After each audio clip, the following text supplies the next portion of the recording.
여러분 안녕하세요. 네, 우리 행복한 목요일 저녁입니다. 오늘은 이제 네 번째 날로 제목이 예수만 남긴 남은 무리인데요. 우리가 어제 재림교회가 남은 교회인 것과 내가 남은 무리인 것은 어찌 보면 별개의 문제다라는 것을 말씀을 드렸습니다. 우리 재림교회는 계시록 12장에 예언되어 있는 남은 교회가 분명합니다. 여자의 남은 자손. 그 예언이 재림교회의 등장을 통해서 성취된 것은 확실하지만 내가 그 무리인가? 이것은 우리가 진지하게 고민을 해보아야 할 일이라는 겁니다. 마치 하나님께서 이스라엘 백성들을 부른 하나님의 남은 자손이지만 그들 가운데도 어떤 사람들이 있었어요? 예수를 거절하고 그를 십자가에 못 박은 사람들이 있었던 것처럼 제7의 안식일 예수재림교회가 하나님의 남은 무리인가? 당연하죠. 아멘입니다. 과연 내가 그 교회에 속해 있다고 해서 내가 과연 남은 무리로서의 사명과 그 정체성을 잘 가지며 살아가고 있는가? 이건 우리 스스로가 고민해 보아야 할 문제라는 것입니다.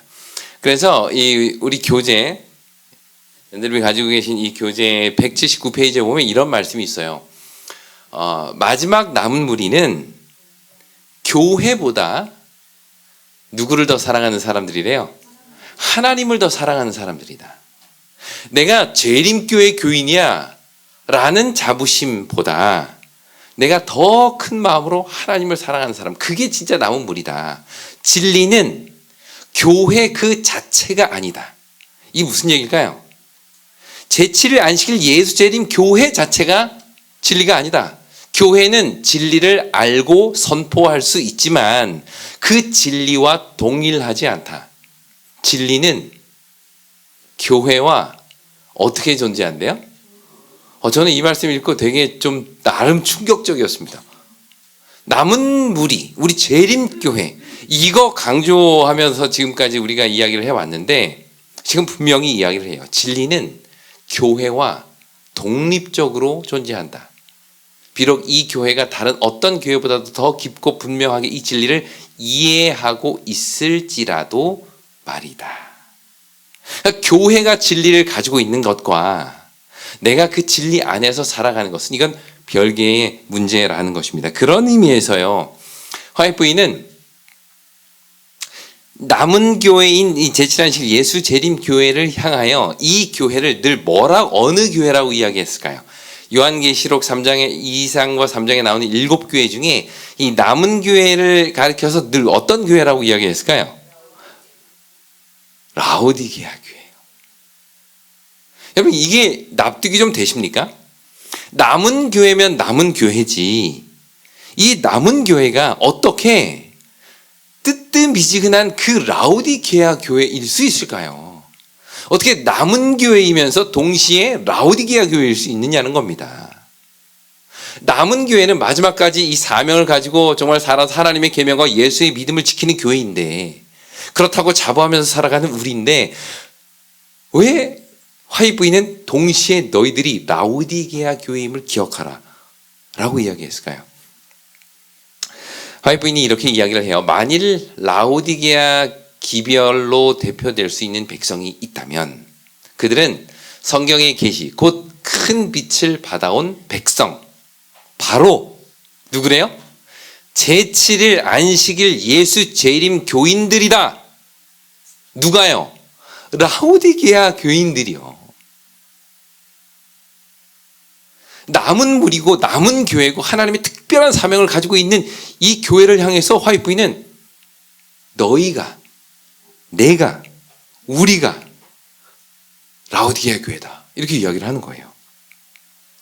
가르 뽑은 기별 2권 66페이지도 이렇게 이야기를 합니다. 라오디게아 교회에 주신 기별은 큰 빛을 받았으면서도 그 빛 안에서 행하지 않은 제7일 안식일 예수 재림 교인들에게 적용된다. 자, 이 말씀을 한번 잘 보세요. 제7일 안식일 예수 재림 교회가 왜 라오디게아 교회래요?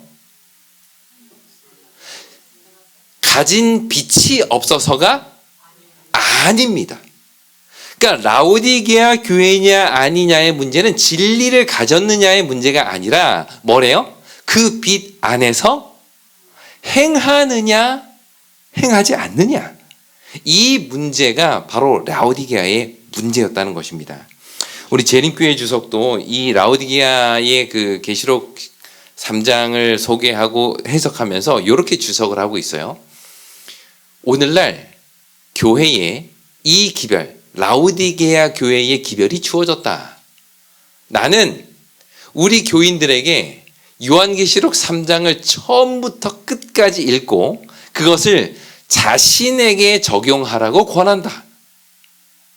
라오디게아 교회에 주신 기별은 오늘날 하나님의 백성에게 특별히 적용된다. 참 충격적인 이야기 아닙니까? 우리는 뭐 마지막 때에 사는 백성들이니까 라오디게아지 뭐.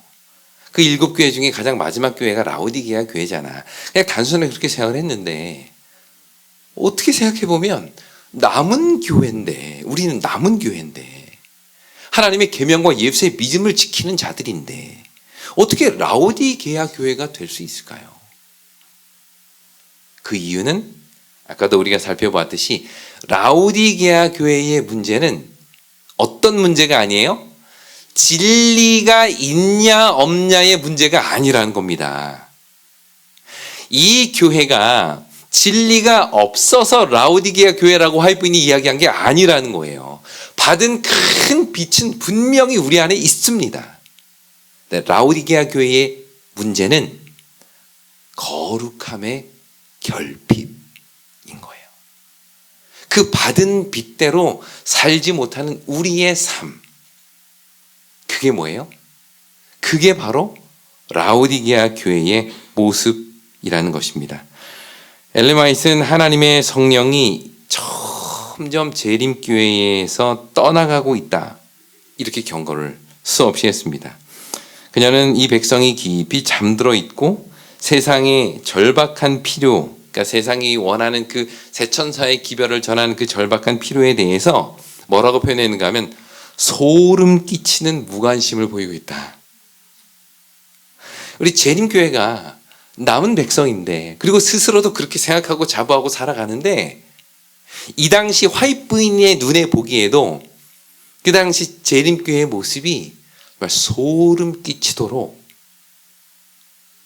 재림교회가 가지고 있어야 할 거룩함이 결핍된 상태로 자라가고 있다. 이 이야기를 지금 하는 것입니다. 그러면 이제 우리가 지금까지 이제 남은 자손이 누구인가, 새천사의 기별이 무엇인가, 여기에 대해서 쭉 살펴보았는데, 그러면 이제 우리가 어떤 기별을 좀 깊이 연구를 해보아야 할까요? 화이트부인이 계속 우리가 무엇임을 기억해라? 어디 교회임을 기억해라? 라오디게아 교회임을 기억하라. 이 이야기를 계속하고 있다는 거예요. 그래서 오늘은 이 라오디게아 교회에게 보내는 기별의 핵심은 무엇이고, 그것이 오늘 남은 자손이라고 자부하며 살아가는 우리에게 또 어떻게 연결될 수 있는지를 함께 좀 살펴보도록 하겠습니다. 다 같이 계시록 3장 15절과 16절 말씀을 우리 다 같이 읽겠습니다. 내가 내 행위를 아노니. 자, 시작.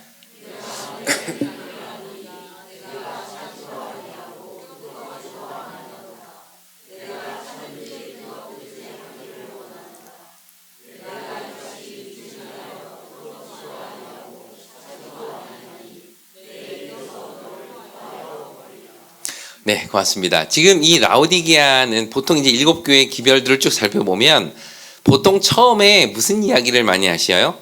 칭찬 이야기를 많이 하세요. 너희들을 이렇게 칭찬하는 이야기들이 많이 나오는데 칭찬이 없는 두 교회가 있습니다. 책망으로만 바로 이제 시작이 되는데 그게 바로 4대 교회. 여기는 칭찬이 없어요. 여기도 이제 책망부터 들어갑니다. 그리고 또 하나의 교회가 어디예요? 라오디게아 교회예요. 그러니까 라오디게아 교회는 야, 너 이거 참 잘했어. 근데 요게 좀 문제야.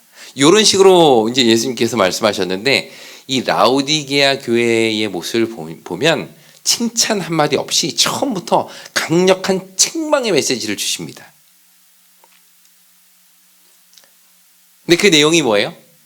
네가 차지도 않고 뜨겁지도 않다. 이게 라오디게아 교회에게 주시는 책망입니다. 이 4대 교회와 책망이 없는, 칭찬이 없는 4대 교회와 라오디게아 교회 두 교회의 공통점이 하나가 있어요. 다른 교회들과 달리 이 두 교회의 공통점은 뭔가 하면 그 교회가 가지고 있는 이 외부적인 고난의 이야기 거기는 없다는 겁니다. 그러니까 4대도 그렇고 라오디게아 교회도 그렇고 외부적인 어떤 핍박 그리고 거짓 선지자들이나 거짓 교사들의 가르침에 대해서 이렇게 이야기하는 그런 내용들이 전혀 없어요. 그러니까 이 두 교회는 참 나름대로 다른 지역에 비해서는 편안한 교회예요. 그러나 4대 교회에게는 야 니들이 살았지만 죽은 교회다. 이런 책망을 했고요. 라오디게아 교회에게는 야 니네가 뜨뜻미지근하니까 내가 그냥 다 토해버리고 싶다. 이런 아주 강도 높은 책망의 말씀을 주고 있습니다. 이 당시 이 라오디게아 교회를 향해서 차지도 않고 뜨겁지도 않다. 뜨뜻미지근하다. 이제 이렇게 이야기를 한 것은 그 당시 그 교회 그 지역의 어떤 그 환경에 빗대어서 이런 책망을 주신 것으로 이제 보이는데요. 그 라오디게아 지역에는 수원이 없습니다. 그러니까 물이 나질 않아요. 그래서 다른 지역으로부터 이제 물을 이렇게 끌어오는데 히에라볼리라는 지역, 오늘날에 이제 튀르키예에 가면 파묵갈레라는 그런 데가 있어요. 거기에 가면 이제 뜨거운 온천이 있습니다. 근데 거기로부터 이제 수로를 쭉 만들어 가지고 그 물을 이제 끌어오는 거예요. 라오디게아까지. 근데 처음에 거기에서 이제 시작한 물은 온도가 어때요? 뜨뜻한데 그것이 먼 길을 여정을 따라서 수로를 따라서 마침내 라오디게아에 딱 도착을 하면 그 물의 온도가 어떻게 돼요? 그냥 미지근해지는 거예요.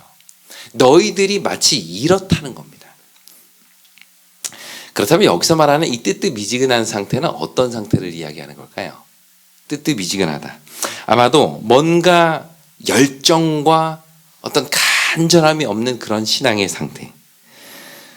사실 신앙에서 빠지기 가장 쉬운 함정이 바로 이 뜨뜻미지근한 함정입니다.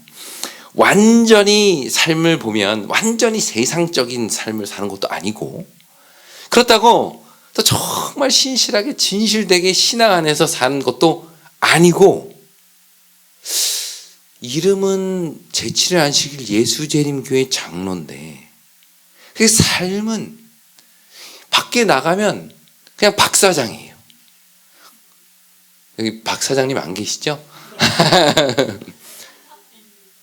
있어요. 그러니까 세상에서 볼 땐 세상과 다를 바가 하나도 없어요. 근데 교회에서는 장로님이고 집사님이고 목사예요. 어디 테니스 동아리에 가서 테니스 치면 뭐 똑같이 화내고 똑같이 소리 지르고 근데 교회에 와서는 신실한 우리 재림교회. 교회와 세상을 넘나드는 신앙인들의 모습. 이것이 이 라오디게아 교회의 가장 중요한 특징 중에 하나라는 거죠. 아까도 말씀드렸듯이 라오디게아는 외부적인 핍박이 없습니다. 외부적인 핍박이 없다는 얘기는 외부에 이제 핍박이 있으면 교회 안에서 핍박이 있잖아요. 그러면 어떤 현상이 벌어질까요? 교회 안에서. 누가 신실한 믿음을 가졌는지 누가 그렇지 못한지가 드러나게 돼 있어요. 막 신앙으로 인해서 이 교회를 핍박하잖아요. 그러면 신실한 믿음을 가지고 있는 사람은 그 핍박 가운데서도 믿음이 더 성장을 하는데 반면에 그의 믿음이 흐지부지한 사람들은 그 고난과 핍박으로 인해서 오히려 신앙을 버리고 떠납니다. 그러니까 고난은 오히려 누가 참 하나님의 백성인지를 보여주는 시금석이에요. 근데 이 라오디게아 교회에는 뭐가 없어요? 외부적인 핍박이나 고난이 없는 교회입니다. 그러니까 좋은 것 같은데 신앙하기에 참 편한 것 같은데 이런 사람들은 이게 다행인지 몰라도 이설에 잘 빠지지도 않아요. 여러분 이설에 빠지는 사람들을 가만히 보면 제 주변에도 이설에 잘 이렇게 빠지는 분들이 있어요. 이제 그런 분들을 가만히 보면 그분들은 뭐에 관심이 많은 분들이세요? 성경에 정말 관심이 많은 분들이세요. 그러다 보니까 누군가가 이런 이야기, 정말 그럴듯한 이야기로 성경을 풀어내면 거기에 쏙 빠져듭니다. 네. 근데 뜨뜻미지근한 사람은요, 그 어떤 이설이 와도 흔들리지 않아요. 왜요? 관심이 없어요. 이 성경이 그 사람이 막 가르쳐도 흔들리지 않아요. 문제는 이 뜨뜻미지근한 사람은 진리를 들어도 흔들리지 않아요. 그 진리에 따라서 움직이지 않는다는 겁니다. 예전에 보면 우리 재림교회 내에서도 여러 이제 이설들에 이렇게 휘청거릴 때가 있었잖아요. 옛날에 뭐 박명호파라든지 뭐 노아 방주라든지 이런 막 여러 이설들이 막 난무했을 때는 막 교회가 막 휘청휘청했단 말이에요. 그분들이 그 말씀을 듣고 정말 마음 뜨거워서 막 움직였던 분들이 많이 계셔요. 근데 이상하게 오늘날은 그 어떤 이상한 다른 교리들을 막 누군가가 가르치고 막 해도 교회가 흔들리지 않아요. 그 어떤 이설에도 움직이지 않아요. 막 이제 여러 어느 분들, 왜 우리가 이름만 대면 아시는 분들이 이제 교회를 이제 비난하고 이렇게 떠나고 다른 가르침들을 막 주셨을 때 막 많은 분들이 걱정을 했는데 보니까 걱정할 필요가 사실 없었던 것 같아요. 큰 충격이 없어요. 그냥 우리가 뜨뜻미시하니까 누가 무슨 소리를 하든지 흔들리지 않아요. 이게 오늘 우리의 상태가 아닙니까 혹시? 누가 어떤 메시지를 전해도 그렇구나, 이야 좋다. 교회 문을 열고 나가는 순간 쏙 빠지고 세상에 다시 한번 발을 딛고 살아가고. 이런 교회를 향해서 예수님께서는 어떻게 하고 싶으시대요? 그냥 토해버리고 싶대요. 화이트보이는 이 기별이 누구에게 주시는 기별이라고요? 나무물이라고 자부하는 재치를 안실 예수 재림교회, 이 기별을 들어야 하고 적용해야 할 교회가 있다면 재치를 안식일 예수 재림교회이다. 오늘 우리의 상태라는 겁니다. 오늘 저의 상태라는 거예요.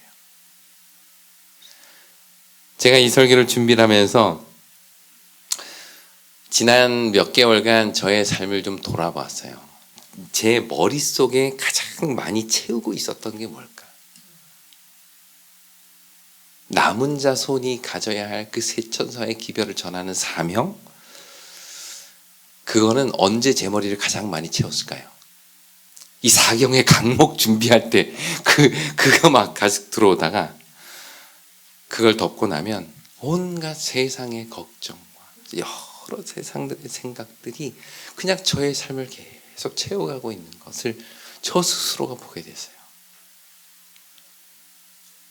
이런 저를 향해서 예수님이 말씀하십니다. 내가 너를 토하여 버리리라. 이게 오늘 우리에게 주신 말씀이라는 거예요. 이렇게 라오디게아 교회의 미지근한 신앙에 대해서 예수님은 이렇게 말씀을 이어가십니다. 내가 말하기를, 그러니까 너희들 스스로가 말하기를, 그러니까 우리가 말하는 거예요. 나는 어떻대요? 부자라. 부요하여 부족한 것이 하나도 없다. 다 가졌다. 그러나 너의 곤고한 것과 가련한 것과 가난한 것과 눈먼 것과 벌거벗은 것을 너희들 스스로가 전혀 알지 못한다. 라오디게아 교회의 가장 큰 문제는 잘못된 자기 진단입니다. 나는 부유한 사람이야. 나는 하나님으로부터 많은 은혜를 받은 사람이야.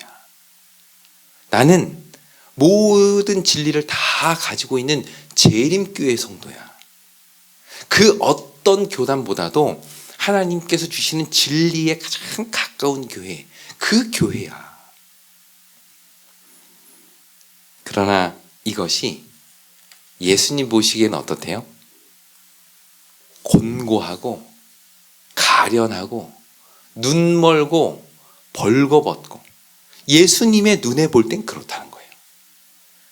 그러니까 중요한 건 내가 나를 어떻게 보느냐가 아니라 혹은 남이 나를 어떻게 보느냐가 아니라 예수님께서 나를 볼 때 내 믿음에 대해서 뭐라고 말씀하실까? 이거 한번 곰곰이 우리가 진지하게 스스로에게 물어봐야 할 질문이 아닐까요? 여기서 말하는 부요함은 단순히 어떤 경제적인 부요함만을 이야기하는 것 같지는 않습니다. 영적인 부요. 우리는 영적으로 부요하다. 우리는 진리로 볼 때 전혀 부족한 게 없다. 모든 진리를 우리는 다 가지고 있다. 그래서 우리는 하나님의 남은 교회다. 자랑스러운 재림교회. 근데 실상은 어떻다고요? 가난하다는 거예요. 가진 게 없다는 겁니다. 가련하다는 거예요. 예수님 보시기에 불쌍하다는 겁니다. 오늘 우리는 우리 스스로의 신앙을 어떻게 진단하고 있습니까? 여러분들이 이렇게 월요일부터 이 평일 목요일까지 이렇게 저녁마다 빠지지 않고 나오시는 거 제가 보고 사실 여러분들 너무 대단하다는 생각이 들었어요. 정말 대단하십니다. 근데 우리가 혹시 그것에 만족하여 살아가고 있지는 않습니까? 내가 이 바쁜데 사경에 하루도 안 빠졌어. 이 정도면 10점 만점에 한 9점? 이런 생각 가지고 있지는 않느냐는 거예요.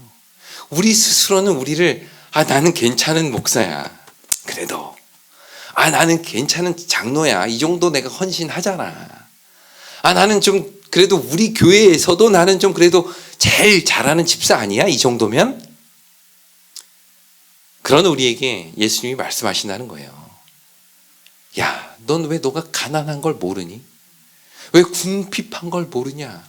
너가 지금 벌거벗은 거 모르겠어? 내가 정말 너를 토해버리고 싶다. 그런데 감사한 것은 이렇게 책망의 메시지만 있는 것이 아니라 이러한 상황을 치료할 수 있는 치료제를 예수님께서 말씀해 주셨습니다. 그게 이제 세 가지가 있는데요. 그 말씀을 좀 읽어보겠습니다. 세 가지 치료법입니다. 내가 너를, 같이 읽어보겠습니다. 시작.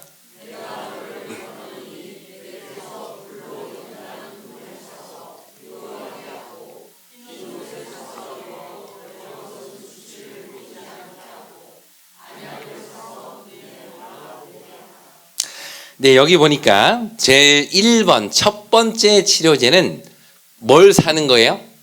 불로 연단한 금을 사라는 겁니다. 여러분, 금을 사라. 요즘 이제 세상은 요즘 이 금값이 계속 올라가지고 다들 금을 사라는 이야기를 많이 하잖아요. 라오디게아 교회에게도 주는 기별이 금을 사라는 겁니다. 근데 이 금은 어떤 금이에요? 불로 연단한 금. 이걸 두 글자로 뭐라 그래요? 불로 연단해서 깨끗한 금. 정금입니다. 정금. 깨끗한 금. 불순물이 하나도 섞이지 않은 그 금을 너희들은 사라. 우리 재림교회 주석은 이 금을 뭐라고 해석을 하고 있는가 하면 깨끗하고 순전한 믿음을 이야기를 합니다. 이 순전한 믿음이 있어야 된다는 거야, 너희들에게. 뜨뜻미지근한 믿음 말고 순전하고 깨끗한 믿음이 필요하다는 겁니다. 우리 그 남은 자손의 중요한 특징 두 가지가 뭐였죠? 하나님의 계명과 예수의 믿음을, 그 믿음을 가진 자, 순전하고 깨끗한 믿음을 가지는 것, 이것이 첫 번째 치료제라는 것입니다. 두 번째는요, 흰 옷을 사서 입으라라는 것인데요. 흰 옷이라는 것은 성경이 말하는 이제 의의 옷을 이제 이야기를 하죠. 죄를 이렇게 가리우는 그러한 이제 의미인데, 이 당시 라오디게아 그 지역에는 어떤 특산물이 이렇게 유명했는가 하면 검은 직물, 검은 색깔 직물이 되게 유명했다고 해요. 근데 그거에 완전히 반대되는 흰 옷을 입어라 라는 이야기를 하는 것입니다. 이것은 이제 예수 그리스도의 온전한 십자가를 통하여 완전히 이제 자신이 이렇게 순결하게 되는 것을 이제 의미를 하는데, 많은 사람들이 자기의 죄를 자기의 의로 덮으려고 해요. 그런데 진정한 자신의 어떤 수치를 덮을 수 있는 것은 뭐다? 예수 그리스도의 온전한 속죄의 능력. 그것을 너희가 정말 힘입고 살아라. 자기의 의로 스스로를 가리려고 하지 마라. 이렇게 이야기를 하는 것이죠.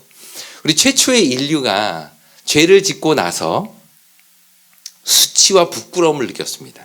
그때 그가 어떤 방법을 선택을 해요? 무화과 잎을 엮어서 치마를 만듭니다. 자기의 행위로 자기의 부끄러움을 가리려고 했죠. 그러나 라오디게아 교회에게 주이는 기별은 그렇게 하지 마라. 예수 그리스도께서 입혀주시는 순전한 그 의의 옷을 입어라 라고 이야기를 하고 있는 것입니다. 그리고 세 번째는 안약을 사서 눈에 바르라는 거예요. 안약을 사서. 그들이 자기의 모습을 온전히 보지 못하니 안약을 사서 눈에 발라라 라고 이야기를 하고 있죠. 이것은 어떤 영적인 어두움을 밝히 좀 볼 수 있는 그러한 치료를 받으라는 겁니다. 되게 어떻게 보면 되게 은유적인 표현들이라 이것이 도대체 어떤 의미인가, 여기에 대해서 좀 사실 명확하게 우리가 이 안약은 이거다, 뭐 흰옷은 이거다, 불로 연단한 금은 이거다 라고 이제 이야기하기가 뭐 좀 애매할 수도 있는데, 그런데 분명한 것은 이 기별의 핵심은 세 가지 다 불로 연단한 금, 흰옷, 안약, 이것을 다 어떻게 하라는 거예요? 사라 이렇게 합니다. 3번 연속으로 이야기하는 것이 사라는 거예요. 여러분, 우리가 이제 물건을 뭔가를 사잖아요. 그러니까 돈을 주고 뭐를 이렇게 사는 겁니다. 산다는 말은 그것이 뭔가를 내가 지불하는 거예요. 그것을 얻기 위하여. 여기서 말하는 불로 연단한 금과 흰옷과 안약, 다시 말하면 그들의 이 뜨뜻미지근한 신앙을 치료할 수 있는 그 치료제를 얻기 위해서는 우리가 뭘 해야 돼요? 뭔가를 지불해야 된다는 거예요. 우리가 정말 소중하게 생각했던 거, 나로 하여금 예수님과 멀어지게 만들었던 거, 그런 것들을 하나님 앞에 내려놓고 이것들을 얻으라는 겁니다. 이런 내게 귀했던 것들을 내려놓는 그 일들이 필요하다는 거예요. 내가 주는 거 그냥 받아, 공짜로가 아니라 이걸 사라는 겁니다. 이 사라는 표현을 왜 했다고요? 우리의 희생이 필요한 거예요. 이걸 얻기 위해서 내가 내려놓을 게 있어야 된다는 것입니다. 우리가 예를 들어 10만 원짜리 지폐로 어떤 물건을 사잖아요. 10만 원을 주고 물건을 받아요. 그러면 나에게 있어서는 이 물건이 10만 원보다 더 어때야 돼요? 가치가 더 있다고 생각돼야 10만 원을 줍니다. 혹은 최소한 어때요? 같아야 돼요. 그런데 이 물건보다 10만 원이 더 가치가 더 있고 물건이 더 그만큼 가치가 없으면 이걸 사요, 안 사요? 안 사지요. 이 세 가지를 사라라는 말은 너희가 소중하게 생각했던 것, 그 모든 것 내려놓고 내가 너희를 회복할 수 있는 그것들을 너희가 얻기를 원하느냐, 그걸 더 가치 있게 보고 있느냐, 이걸 물으신다는 거예요. 그래서 이것들을 사라. 너희가 중요하게 생각했던 것들 다 내려놓고 이 안약, 흰옷, 금, 이거 너희에게 너무 필요한 것이니 제발 지금까지 가치 있는 거 내려놓고 이것을 얻어라 라고 이야기를 하는 것이에요. 오늘 여러분들로 하여금 하나님께 더 나아가는 그 길을 가로막고 있는 장애물들은 어떤 게 있습니까?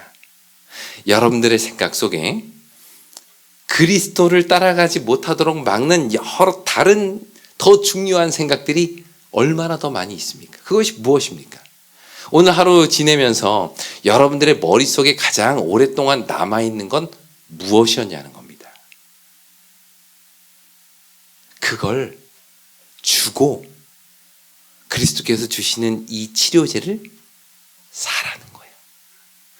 그런 거 다 내려놓고 이 말씀의 자리에 와서 말씀을 듣고 우리의 마음 가운데 말씀하시는 그 성령의 음성을 가지라는 겁니다.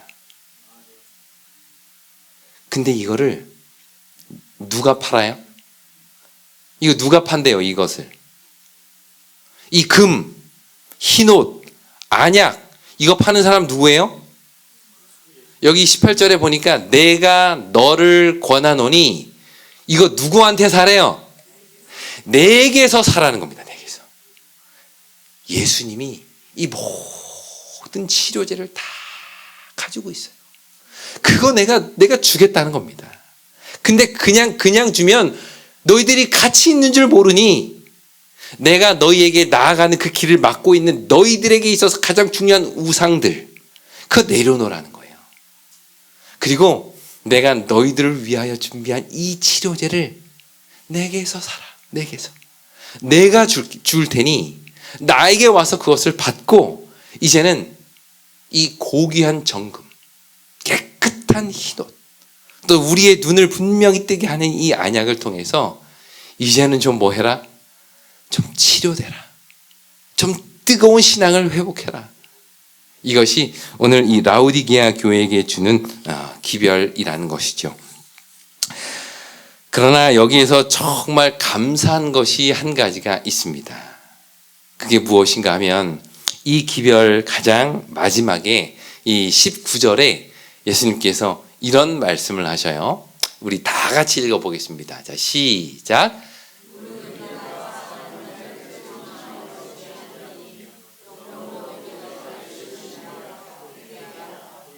네, 감사합니다. 이 칭찬 없는 교회에게 책망하시고 또 그들에게 어떤 치료제의 말씀을 하신 다음에 무슨 말씀을 하세요? 무릇 내가 뭐 하는 자를요? 뭐 하는 자를요? 사랑하는 자를 책망하여 징계한다. 예수님께서 이 교회에게 그렇게 아주 신랄한 책망을 하신 이유는 무엇이라고요? 사랑의 마음 때문에. 예수님은 참 우리같이 영적으로 교만하고 나태하고 뜨뜻미지근한 신앙을 가지고 살아가면서도 여전히 스스로가 남은 자손, 남은 교회라고 자고하고 교만한 신앙을 가지고 살아가는 우리를 보면서 한없이 사랑하신대요. 이 기별이, 이 정말 따가운 책망이 그분의 깊은 사랑에서부터 우러나왔음을 하나님께 감사하게 되길 바랍니다. 그리고 그 사랑의 마음으로 우리를 위하여 이 모든 것을 준비하고 있으니, 그 치료제를 준비하고 있으니 제발 이제 너희가 가진 우상들 다 내려놓고 내가 너희에게 주는 거 다른 데 가서 찾지 말라는 거예요. 내게 와서 살아. 내가 주겠다 라고 말씀하시는 그 예수 앞에 나아가는 우리 모두가 되기를 간절히 바랍니다. 이 7교회에게 보내는 기별 중에 내가 사랑한다, 내가 너희를 사랑한다라는 표현이 딱 2교회에 나오는데, 한 교회는 빌라델비아 교회에게 나오고 또 하나는 라오디게아 교회에 나와요. 근데 이 2교회는 정말 다릅니다. 라오디게아 교회는 뭐가 없이 뭐만 있었죠? 칭찬 없이 책망만 있는 교회가 라오디게아예요. 반대로 빌라델비아 교회는요, 책망 없이 칭찬만 있는 교회예요. 그러니까 우리도 이제, 저도 자녀가 2인데 키우다 보면 어떤 아이는 칭찬만 하는 애가 있어요. 제가 누군지 얘기는 안 하겠습니다. 보니까 오늘 이게 보니까 영상이 녹화가 돼서 나가더라고요. 뭐 저희 아이들이 그럴 일은 없겠지만 나중에라도 이걸 보고 이제 아빠를 원망할까봐 저희 2 아이 중에 주로 제가 칭찬만 하는 애가 있어요. 근데 주로 제가 책망을 많이 하게 되는 애가 있습니다. 네. 근데 부모의 마음은요, 칭찬하는 애나 책망하는 애나 둘 다 뭐예요? 정말 사랑해요. 예수님도 빌라델비아 교회에게 사랑한다. 근데 칭찬 한마디 없는 라오디게아를 향해서도 사랑한다. 이게 오늘 우리를 향한 예수님의 마음인 거예요. 근데 우리의 이러한 궁핍함은, 이것을 깨닫는 것이 우리에게는 정말 큰 복임을 우리가 알아야 할 것입니다. 우리 누가복음 15장에 보면 그 잃은 것에 대한 세 가지 비유 중에 마지막 비유가 잃은 아들, 탕자의 비유가 나오죠. 이 탕자는 아버지를 떠나서 허랑방탕하게 살아갑니다. 그러다가 이 아들이 언제 아버지께 돌아오겠다고 결심을 해요?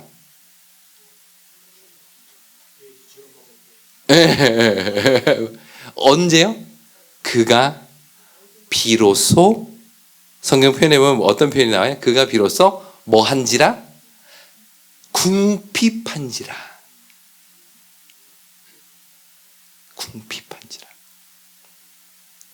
어찌 보면 우리의 그 영적인 궁핍함이 오히려 우리에게 탕자와 같이 이에 일어나 아버지께로 가니라, 이 역사를 만들어낼 수 있음을 기억하게 되길 바랍니다.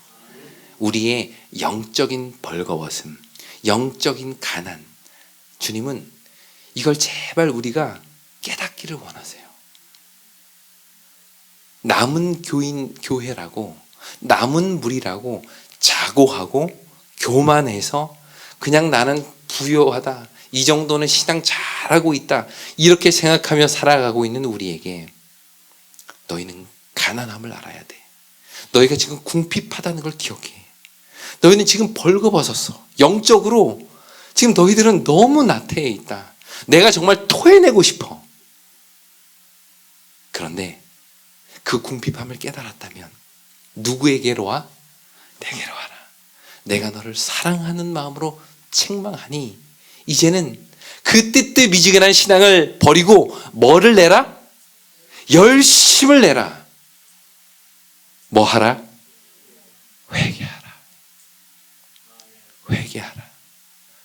이것이 하나님의 남은 교회에게 주시는 예수님의 기별입니다. 회개하라. 회개하라.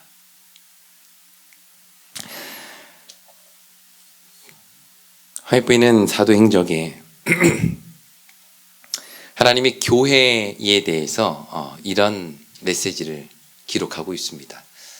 비록 약하고 결함이 있어 보이나 교회는 하나님께서 특별한 의미에 있어서 당신의 최고의 관심을 쏟으시는 대상이다. 여러분, 우리 교회가 절대 완벽하고 완전하기 때문에 하나님이 특별한 관심을 쏟으시는 것이 아닙니다. 이 교회에 속해 있는 우리 한 사람 한 사람이 정말 영적으로 부요해서 하나님이 우리를 마지막 때에 이 사명을 감당하는 사람으로 부르신 것이 아니라는 거예요. 우리는 먼저 우리의 가난함과 궁핍함과 가련함과 눈먼 것과 헐거벗은 것을 알아야 돼요. 그리고 그런 우리를 사랑의 눈으로 바라보시는 그리스도 앞에 나아가서 다시 한번 부요하게 되는 경험이 우리에게 필요하다는 것입니다. 화이트보이는 계속해서 이야기를 합니다. 목사에게 보내는 증언 49쪽에 보면 이런 말씀이 있어요. 비록 교회 안에는 악이 존재하고 있으며 세상 끝날까지 그럴 것이지만 말세의 교회는 죄로 오염되고 타락한 세상 속에서 세상의 빛이 되어야 한다. 교회는 연약하고 결함이 있으며 책망과 견고, 권면이 필요하지만 이 땅에서 그리스도께서 최상의 관심을 두시는 유일한 대상이다. 저는 이 말씀이 참 정말 감사하고 또 감사합니다. 하나님께서 모든 최고의 관심을 쏟아시는 대상이 바로 우리라는 것. 연약하고 부족하고 그럼에도 불구하고 끝까지 우리를 붙드시고 우리를 믿으시고 우리에게 이 마지막 때의 사명을 맡기시고 기다리고 계시다는 것이죠. 남은 교회이면서 동시에 이 라오디게아의 특징을 고스란히 가지고 있는 우리 이 재림교회. 마지막 때에 땅끝까지 새 천사의 기별을 전해야 되는 그 놀라운 사명을 가지고 있으면서도 동시에 미지근한 신앙을 가지고 살아가는 오늘 우리들을 향해 하나님께서는 여전히 사랑의 목소리로 책망을 하고 계시다는 겁니다. 이제는 우리가 한쪽 귀로는 너희들은 남은 교회야, 특별한 사명을 가진 교회야 라는 말씀을 듣고, 그러나 또 다른 귀로는 우리를 향하여 책망하시고, 이제 너희가 제발 열심을 내라, 회개하라, 너희가 이러고 있을 때가 아니다, 마지막 때에 남은 사명을 외치고 이것을 다하기 위해서 깨어나야 할 때다, 제발 일어나라 라는 이 말씀에 귀를 기울이심으로 우리에게 주어진 이 마지막 때의 남은 사명을 온전히 이루는 우리 모두가 되기를 바라면서 오늘 말씀을 마치겠습니다. 기도하겠습니다. 사랑의 아버지 하나님, 오늘 우리에게 라오디게아 교회의 기별을 통해서 다시 한번 회개할 수 있는 메시지를 주시니 그 은혜를 인하여 감사드립니다. 각 교회에게 기별을 전하시면서 성령이 교회들에게 외치는 기별을 귀 있는 자는 들으라 라고 하셨던 것처럼, 오늘 우리에게 주시는 이 기별을 들을 수 있는 귀를 성령이시여 우리 각자의 마음에 허락하여 주시옵소서. 단순히 귀를 즐겁게 하는 것에 그치는 것이 아니라 주여 우리의 삶이 이 기별대로, 이 말씀대로 변화될 수 있도록 인도하여 주시옵소서. 사랑이신 예수님의 이름으로 기도드립니다. 아멘.